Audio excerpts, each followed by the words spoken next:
In this lesson, we'll discuss sigma notation. It's just an introduction.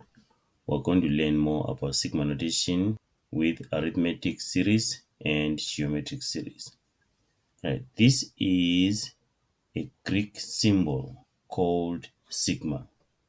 This symbol denotes summation or addition. Right. Let's look at this example. It says evaluate this series, which is in sigma notation.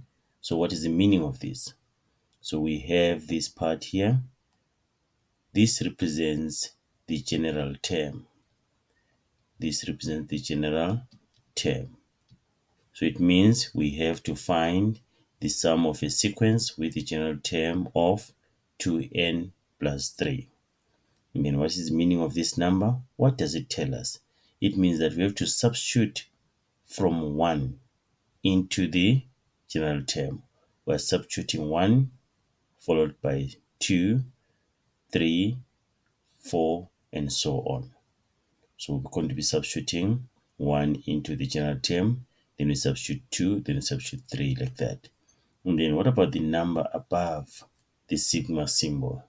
The number above the sigma symbol is the last number to be substituted into the general term.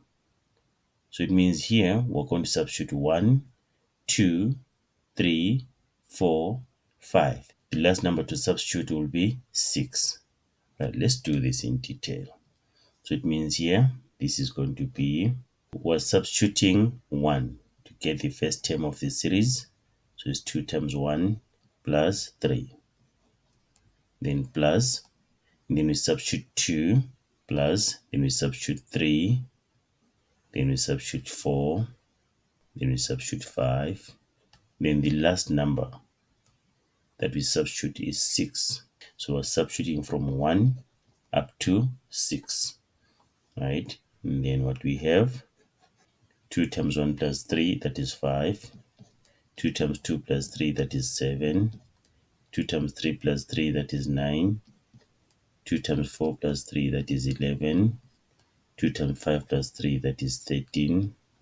Then 2 times 6 plus 3, that is 15. Therefore, this is equal to 60. Before we go to example 2, let me ask this question.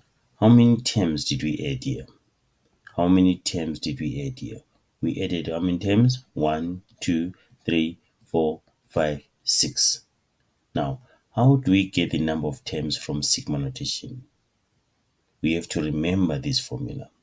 So to get the number of terms from sigma notation, you use this formula. You say the top number minus the bottom number plus 1. Top number minus bottom number plus 1.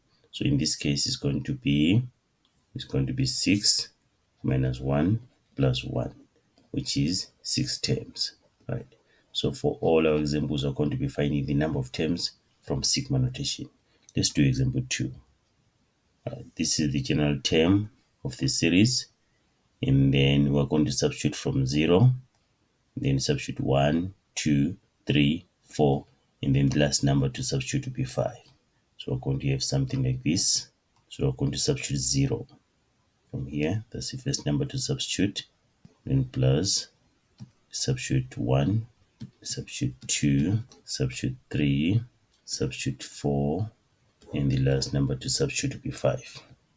So this is 3 times 1, that is 3, and then this will give us 6, this will give us 12, this will give us 24, this will give us 48, and then this will give us 96. And if we add all this, what do we get? We get 189. How many terms did we add here? 1, 2, 3, 4, 5, 6. You see that? So you say top number minus bottom number plus 1. So it's going to be 5 minus 0 plus 1, which is equal to 6 terms. All right, let's do example 3. So it means we're going to substitute 3, then substitute 4, substitute 5, and then the last number to substitute will be 6. So it's going to be negative 3 times 3 plus 4 plus The next number to substitute will be 4. Then we substitute 5. Then we substitute 6. This is negative 5 plus, this is negative 8 plus, this is negative 11 plus, this is negative 14.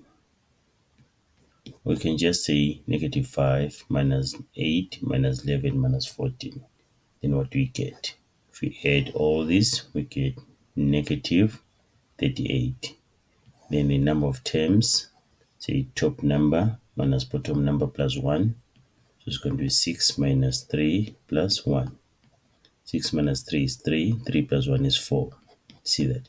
So we have 1, 2, 3, 4. This is how we get the number of terms from sigma notation.